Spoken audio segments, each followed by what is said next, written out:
Welcome, y'all. This is the New Air Podcast, a podcast devoted to informing the public, promoting free thought, and aspiring to inspire and reach higher. I'm Michael Weaver here with Gerald the Pharaoh. What it do? Hello. How y'all doing? With episode 1 of, like I said, the New Air Podcast. Everything might be subject to change. No promises on anything. We are not necessarily flying by the seat of our pants, but we trying. We're just two humble men in America trying to make our way. I did not even start the timer. All right, so begin by thanking our close friends, our close family, our supporters, peers, other podcasts, Bluesville, we watching, Keep Waco Loud, we watching, any old teachers that we may have that watch, things like that, any old college mates that we may know, roommates, anything like that. Yeah. I hope y'all are doing all right wherever y'all are listening at. This is episode 1 of it, and I hope y'all continue to watch and or listen past this point. First time, last time, and anything in between. All right. Now that's out the way. Thank y'all for everything. All right, that's out the way. I just wanna mention this is pretty cool. This timer that you're using, it's I like the colors. That's the only thing I really did. I don't know, that caught my eye.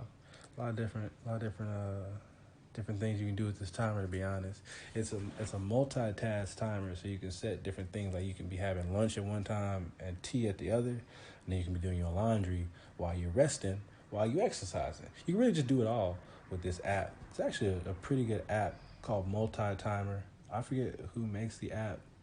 I wish I had more information for you. Do your own knowledge. Do your own research. But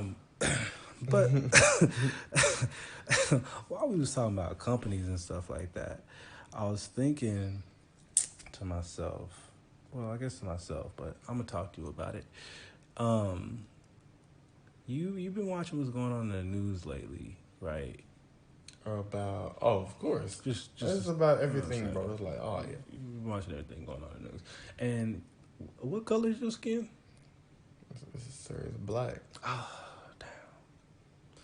Yeah, it is. And mine too. And I've been reading about I don't understand it exactly, but maybe we can talk about it. I hear the police are killing black people in the streets. That's what I've been hearing about, and it's what my ancestors been hearing about. I've been hearing a lot about it, especially recently in other news. And I just wanted to ask you, do you think sometimes maybe engaging law enforcement specifically, maybe we can broaden it out, but do you ever think maybe they view your skin just the way you are, just the tone of it, the complexion of it, the darkness of it, maybe just threatening? Maybe they see it as a weapon. Maybe they see it as a reason to be afraid or a reason to maybe not, I don't know, not like you in any way, to be threatened or thrown off by you. Maybe they see it as that. Speak to some of that. Do you feel like that's the case? Do you experience some of that? Yeah. See some like, of that? No, that goes by. That like I low key am not kind of, I'm not gonna say scared, but kind of worried. The thought doesn't cross my mind and everything like that. But I do feel like that kind of like, I guess, that relationship between, black people and the cops, the American police, are just, it's very, very off. And actually, I never think there wasn't a relationship there to begin with. Not like a positive one. That is like, Yeah, to be honest, and I'm doing more research, to be honest, as time goes by. I don't claim to be an expert. We don't claim to be experts on anything. Go out and do your own research. That's actually what we promote and encourage. All of y'all do your own research. And actually, if you find fault with anything that we're saying, I don't know where this is going to be posted, but comment what you think. We would like to hear what you think, so maybe we can all get on some type of one accord as to what we're thinking, what we're feeling. Maybe we can all get to some some type of sanity in this country. You know what I mean? Or at least at least help make the world a little bit better of a place. But back to what you were saying. Yeah, I don't think we've had much of a positive history with all law enforcement. You know what I mean? I definitely think there's been some progress, per se, um, in comparison with maybe what my grandmother experienced, in older generations. But I still don't think there's quite an evenness in terms of how they, one, convict and even prosecute black people on things like drugs. You know what I mean? They don't equally view us in that way when it comes to judges and courtrooms and stuff like that. We get unfairly punished, you know what I'm saying, at higher rates. We were talking earlier about the school to prison pipeline, man. Talk a little bit about that, like that whole system, how fucked up that is. Yeah, the way that I've seen it, like I've noticed it. Even I wouldn't say being a part of it, but I've had my bad days when I was in elementary and everything. But like, if you pay attention to some of the things that they do in like prisons and some of the things, especially if you were like one of those kids that was like always extra,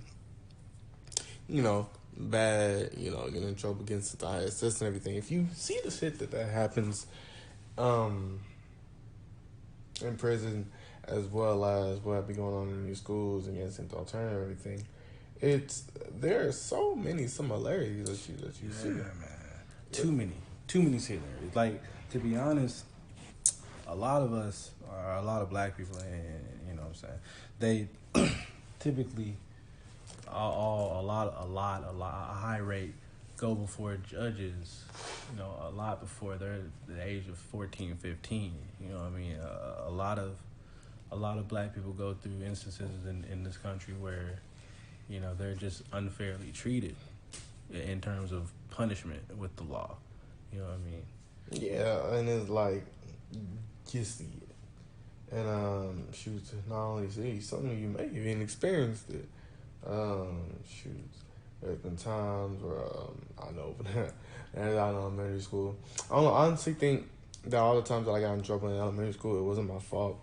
Just kids just kept snitching on me, and so nothing you can really do about that. But yeah, you see it there. You get told on. You being the black kid.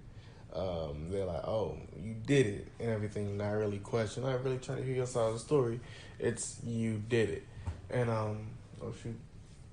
So you have to go, to ISS, not even ISS. You go to talk to the principal and everything, and they question you. That don't help because it's already kind of like tied. It's already against you. You did it. At that point, you're already at that. Even at that point, you're already pushed. You're not really getting educated in your classes. Let's start there. You know what I mean? You're not really getting what you need at home. You know what I mean, in terms of family values and structures and stuff like that. So you already starting off on a bad day. And then you get in these classrooms with these teachers, like you say, they don't care about you. They just keep pushing you, and these other students gonna keep pushing you as well. Gonna try to, like, quote unquote, test your gangster, all these other things, all, saying kid stuff, immature kid stuff, but end up trying to do all that to you. You get sent to ISS. Next thing you know, alternative school, that's the next step up. A lot of kids get sent to alternative. I was one of those kids. Some kids get sent to challenge. You know what I'm saying? Even some kids get bad enough, they sent to like juvie jail, that, junior jail, that type of thing. Scare straight programs and stuff like that.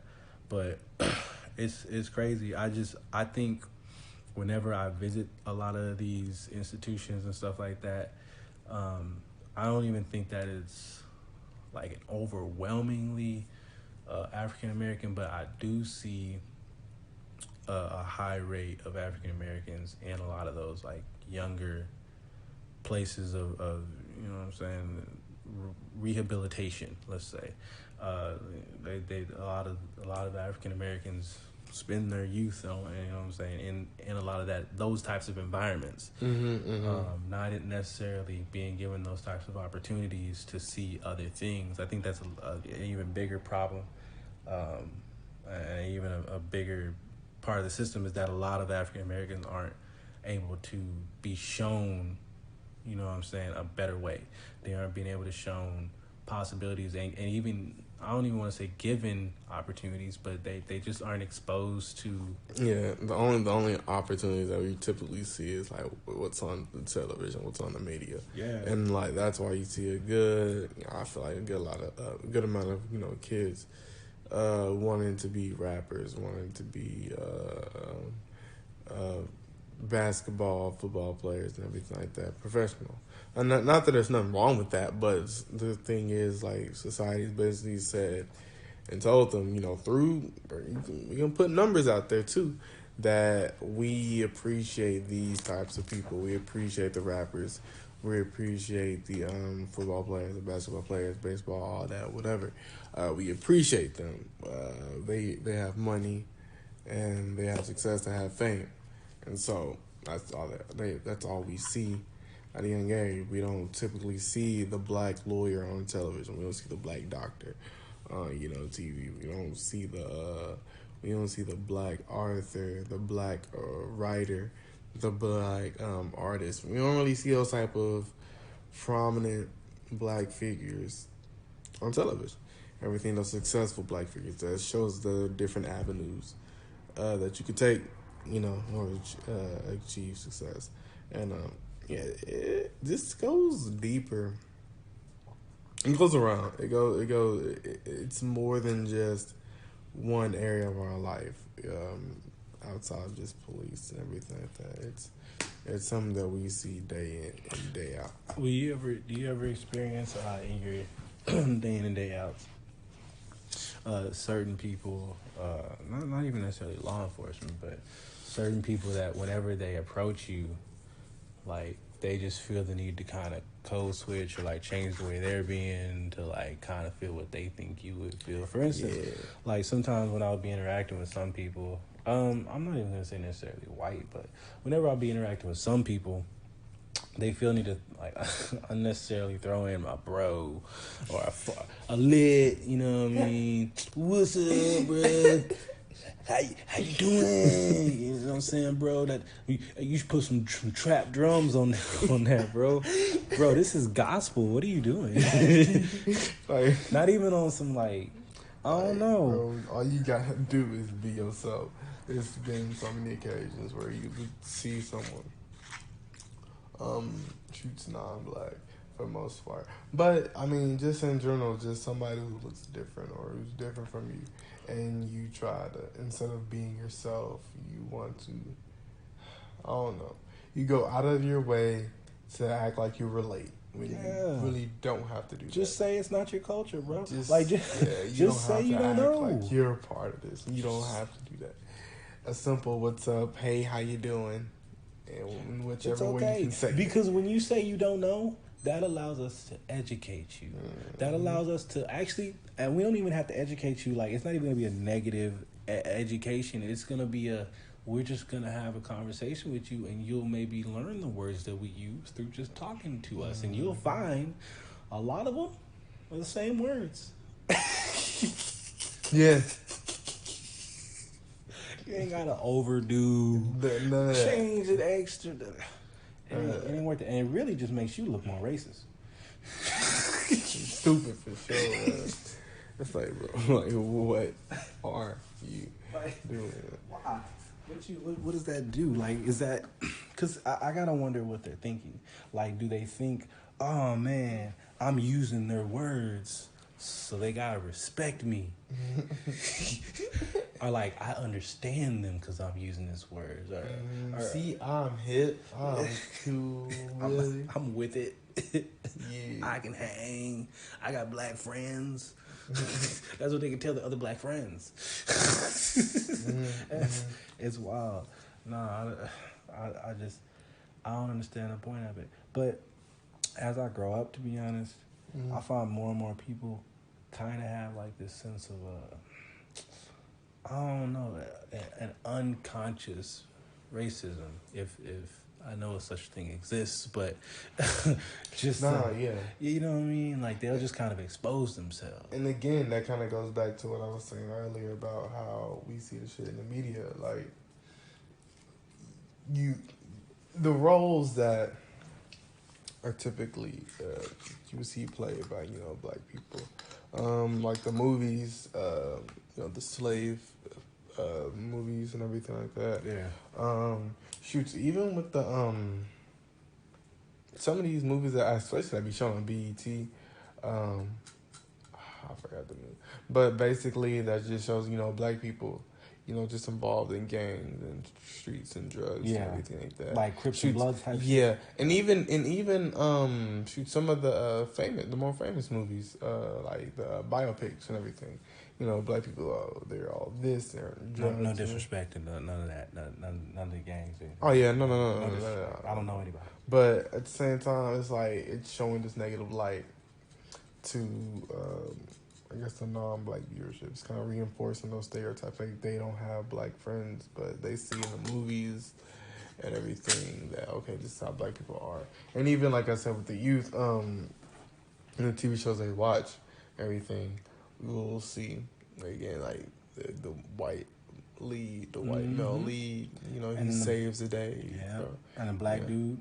Mm-hmm. What they end up doing? Mm-hmm. Ends up having the style and the fashion. Mm-hmm. Ends up having the backwards hats and the polos and the hat the back snapbacks and polos and snapbacks. That's what it was. Mm-hmm. And then they end up talking a little bit differently than everybody else. They end up just being a little bit differently than everybody else in the rest of the movie. And not only that, but what that does is that socializes us in a way. It kind of grows us up to see things a certain way. We start to see ourselves and identify with ourselves as characters and as tropes and stereotypes instead of what I feel a lot of white people see themselves as diverse individuals. You know what I mean? I feel like a lot of black people do see themselves as diverse individuals now, in this day.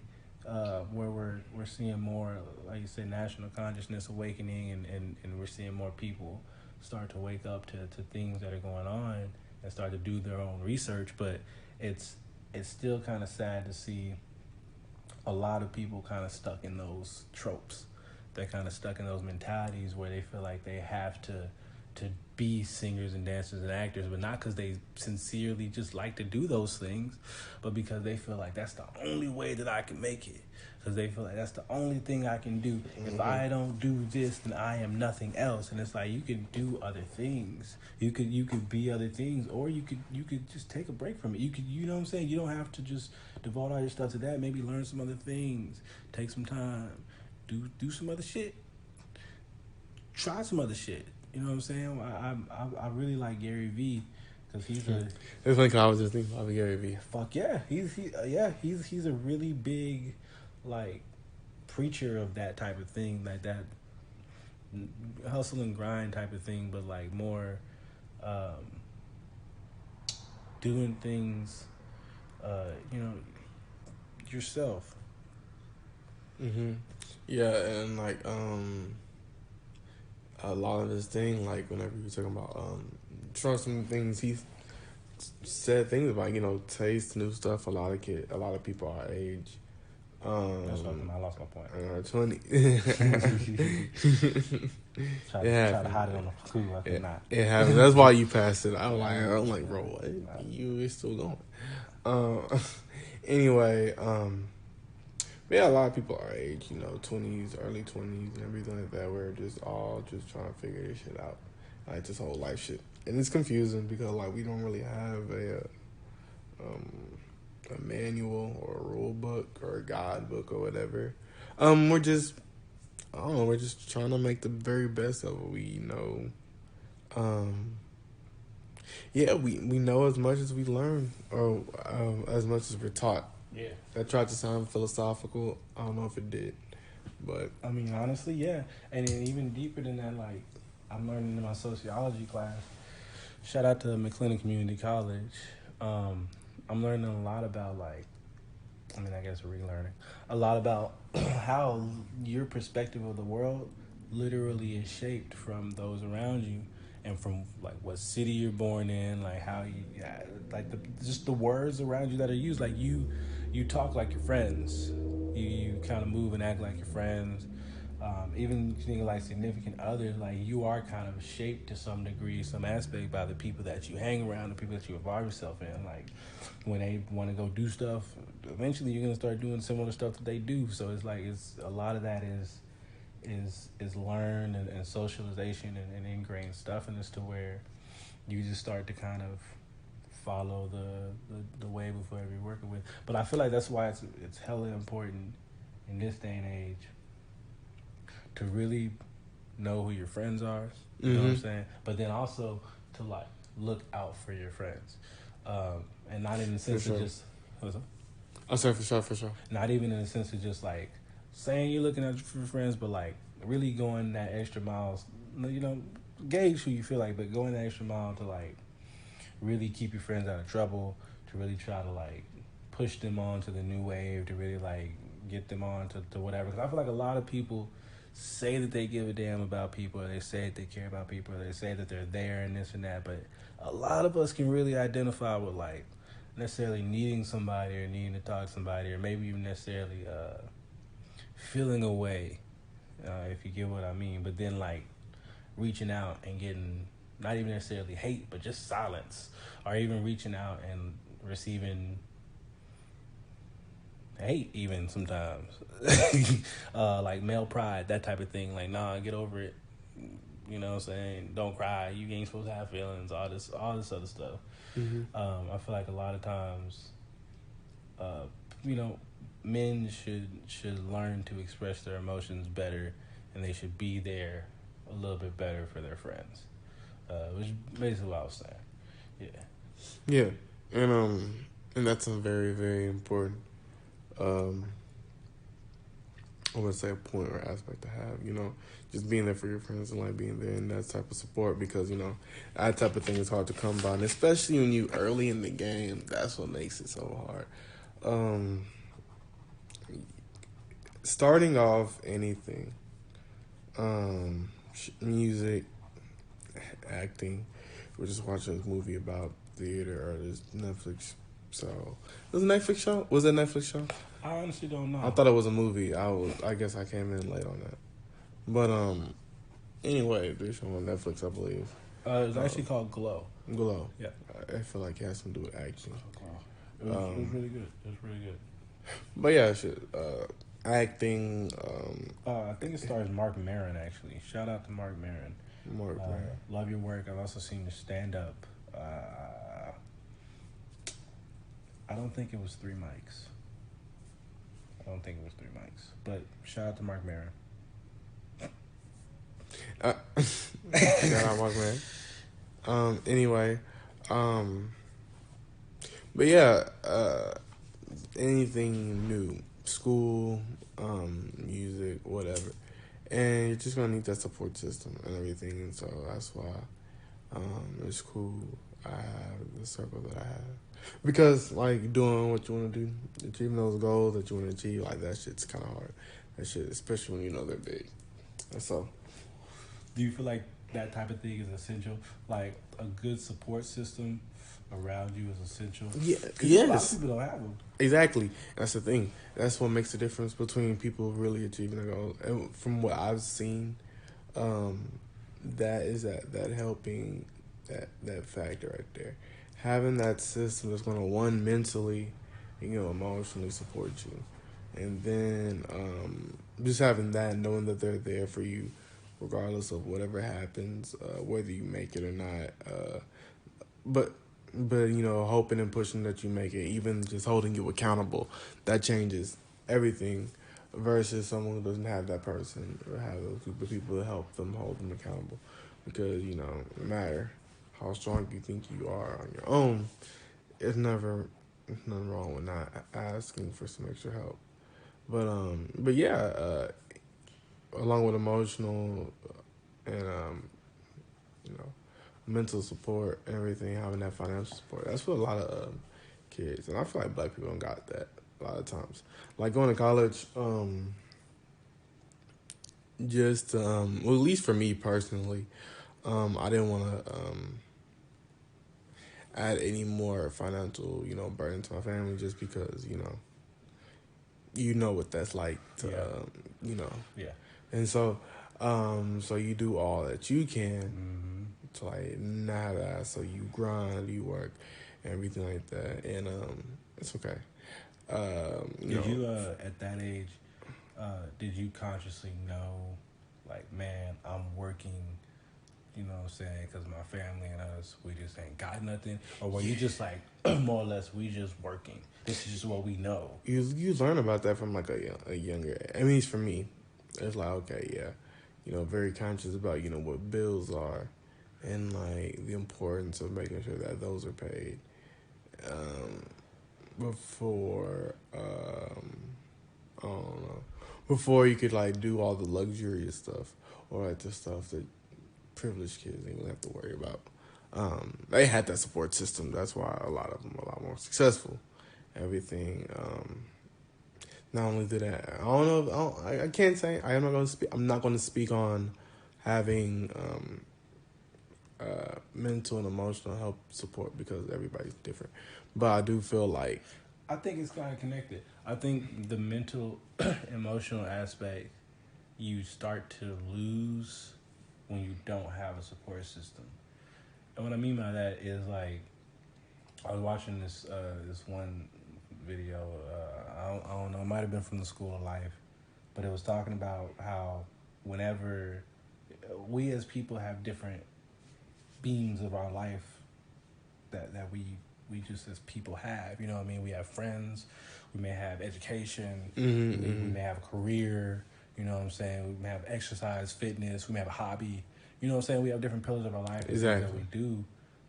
But a big part of that in like the family or friends category, you rely on your friends for mental health, talking to them, laughing with them, like you said, using them as those support people, um, helps you feel a lot less alone. It does help release like serotonin in your brain, making you feel better about things. It helps you like balance situations and talk to people about situations, so you get more balanced perspectives on things as opposed to just kind of trying to deal with things alone.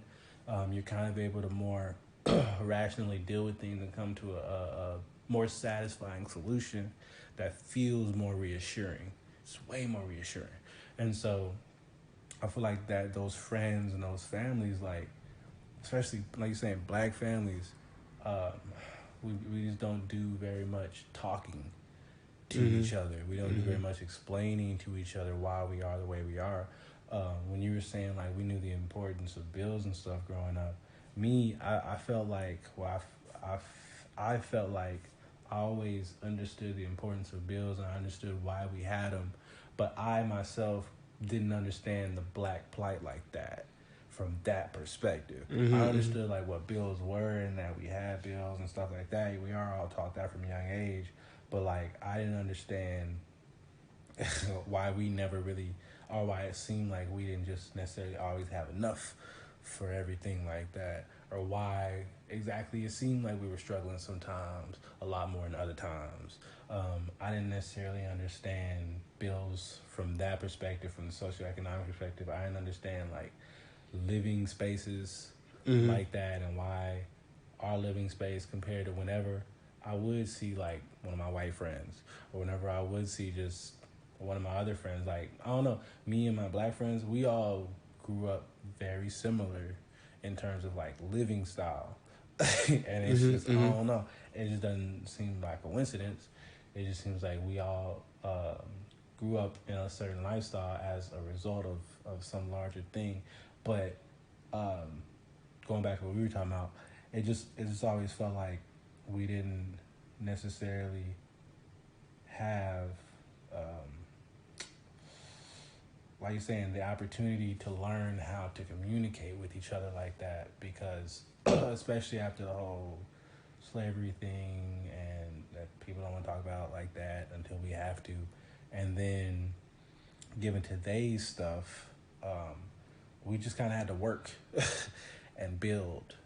And those that went to college are kind of more or less working to progress everybody, and they are the communicators. You know what I'm saying? They're the Martin Luthers, they are the Malcolm X's, they are the Garveys, they are the Marcus Garveys, they are the even the Killer Mikes, the Jay-Z's, the Pacs, the people that are really that went to higher education, or that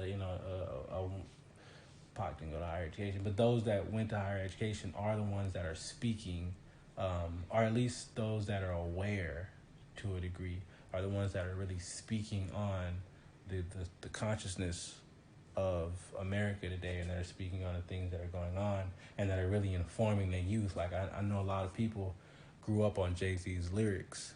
A lot of people grew up on Pac's lyrics. Exactly. A lot of people grew up on Big's lyrics, because they were teaching people how to be men. You know what I'm saying? In eras where black fathers just, I feel systematically weren't allowed to be in the home through, means. Let me just say that for accuracy's sake. So yeah, in an era where a lot of black fathers just weren't present, I feel like people turned to music and turned to those father figures for that type of thing. You ever have any father figures, things like that you look up to? For me, Kevin Hart was always a big Kevin Hart, Okay. Dave Chappelle gotta be a big, not even necessarily like motivator, but I've always kind of looked up to a Dave Chappelle, like a solid individual, person, made mistakes, does some stuff here, there, where have you, but when you listen to the man speak, and when you understand intent and what people are trying to do, and just understand that people have good hearts and good characters and stuff like that. Like it's just, solid individuals. Obama, another one. Just when he was leading the country, it just felt like we had a sense of national pride. Right, and it's hard to get to that because of all we're seeing and everything. And in order to get to that level, I feel like it has to do with education. Think about it. Whenever we go to schools and we have, U.S. history, world history, all that, we're seeing white history. Everything is all led by white men for the most part, and everything in like every avenue. Yep. Quote unquote discovering America, whatever. Discovering the New World, the South Americas, all of those were white men where they spoke. All those were white men, and it's like Black history has been erased, just because of slavery and everything. It's like we kind of lost our culture. You don't even know what type of tribe you are. From in Africa or whatever, until you have to get a DNA test for that, and learning who you are and like what your culture represents and everything, that would help you determine how you walk throughout this every day. Like if your culture came from great, very smart, artistic, group of people, then you're most likely gonna act like something. It gives you something to like look forward to, other than I don't know how I am, so I'm gonna just do whatever. They don't care.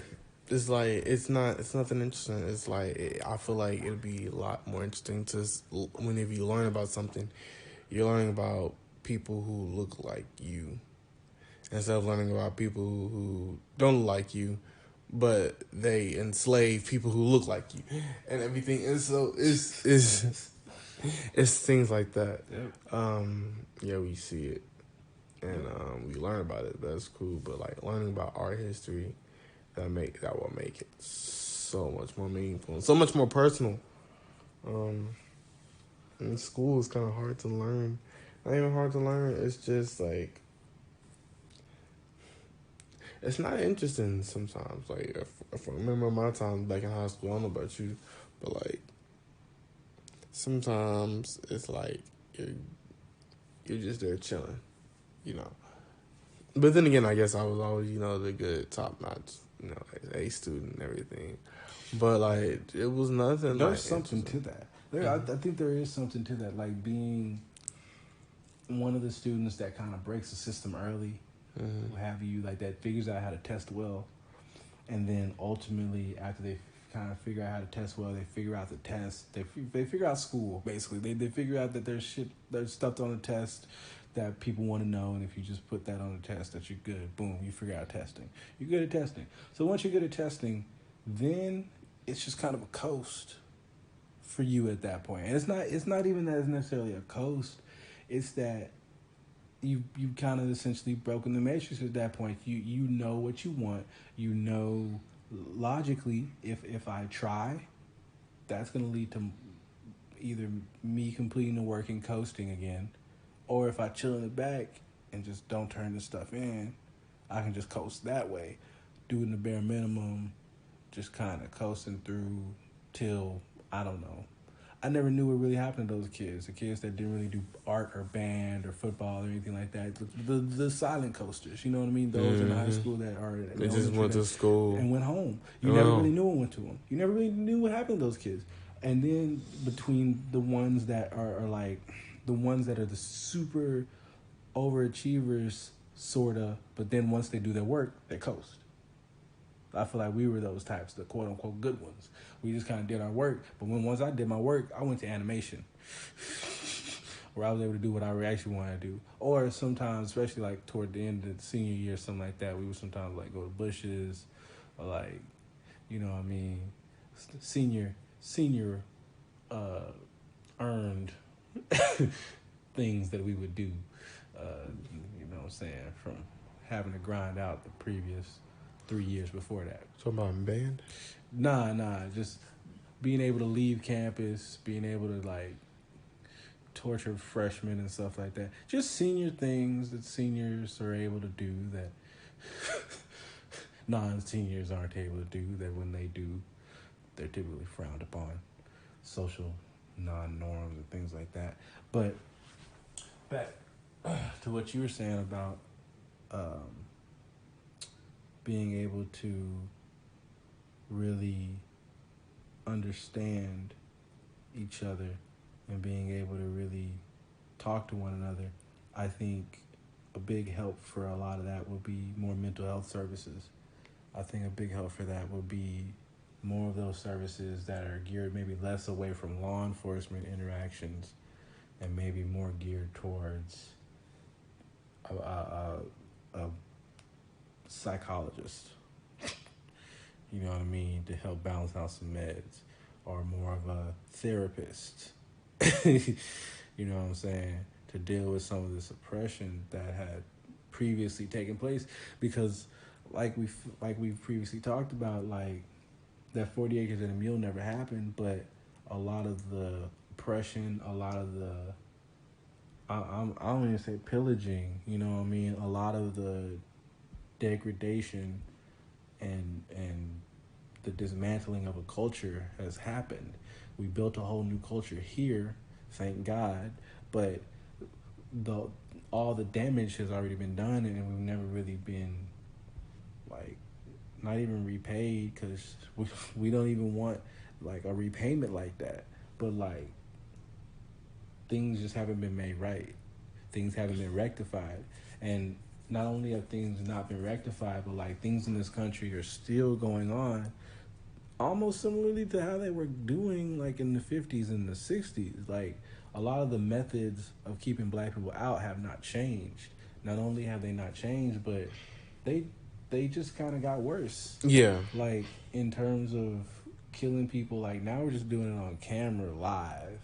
Now we're just doing it on YouTube. You know what I mean? Now it's just national coverage. Whereas before, I mean, you see them in newspapers and stuff like that around towns, like lynchings and stuff like that. But it would largely be just kind of constricted to the southern states and like places where you wouldn't really hear about it. But now we just have to watch these murders in the streets, like on videos, like Jacob, like George Floyd. Like we see these videos now, and now they're just right there live in front of us, and it's sickening.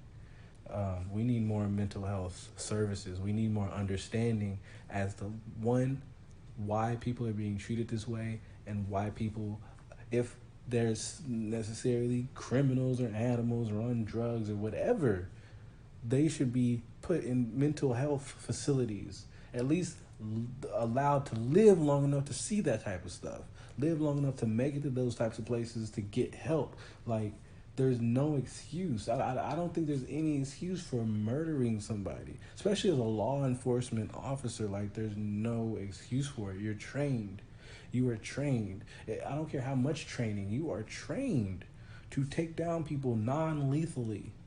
So for anything to happen and for it to be an accident, that's just not acceptable. It's not acceptable.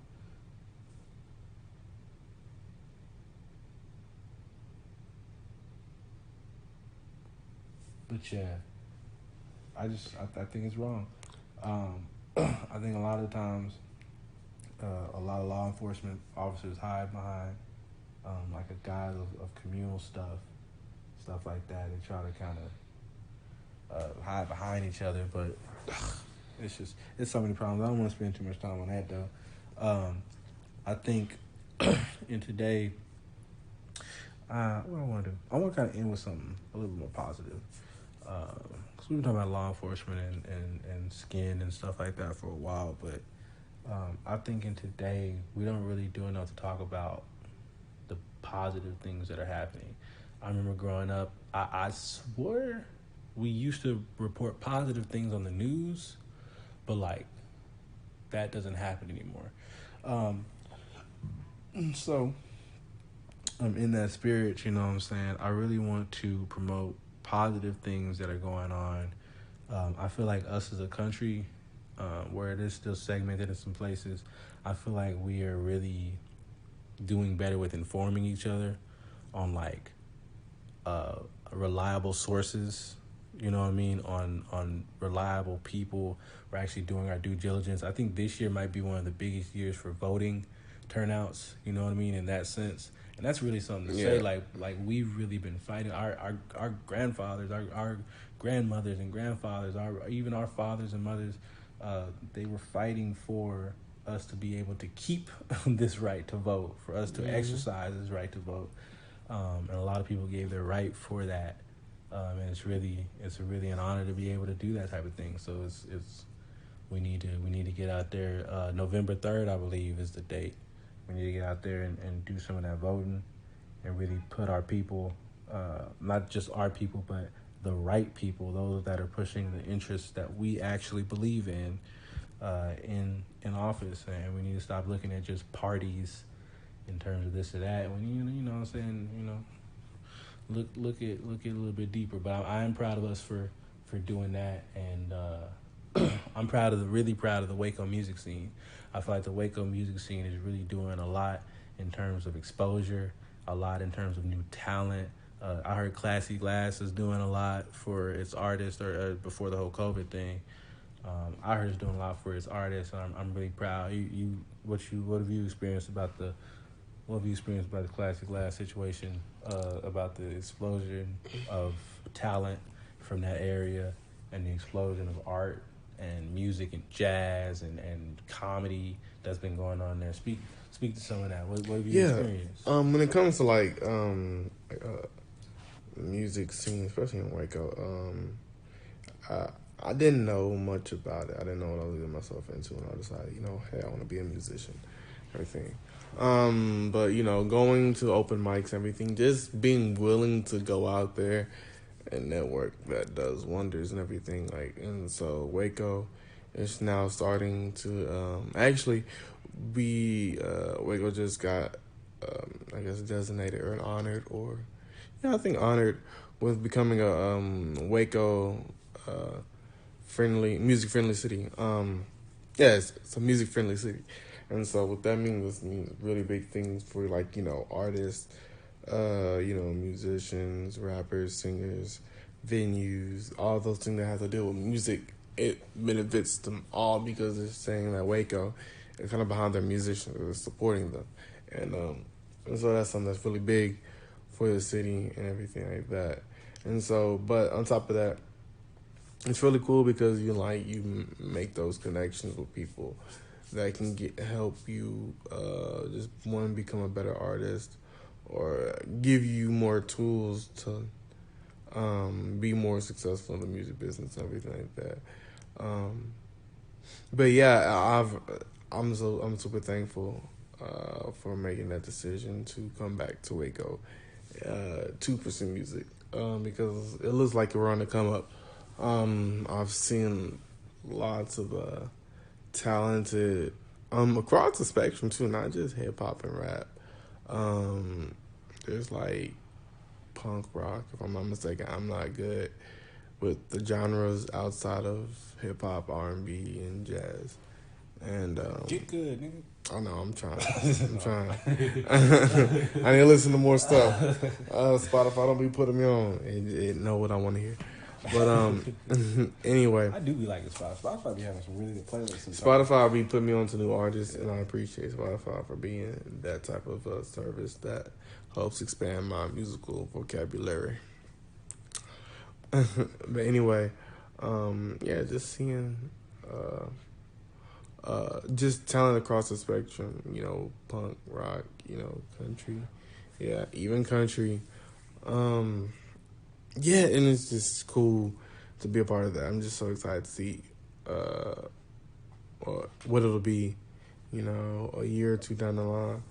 But, Rona does what she like to do best and just mess up everything. Yeah, she be coming through. She be coming through, destroying the. Don't even be knocking. Yeah, just taking. Just be taking the disrespect. Whatever she wants. The disrespect is real. And they call it a Chinese disease. I don't know. Anyway, as ending next time, we're probably going to do we're going to come up with something for some sort of ending, maybe the last 5-10 minutes.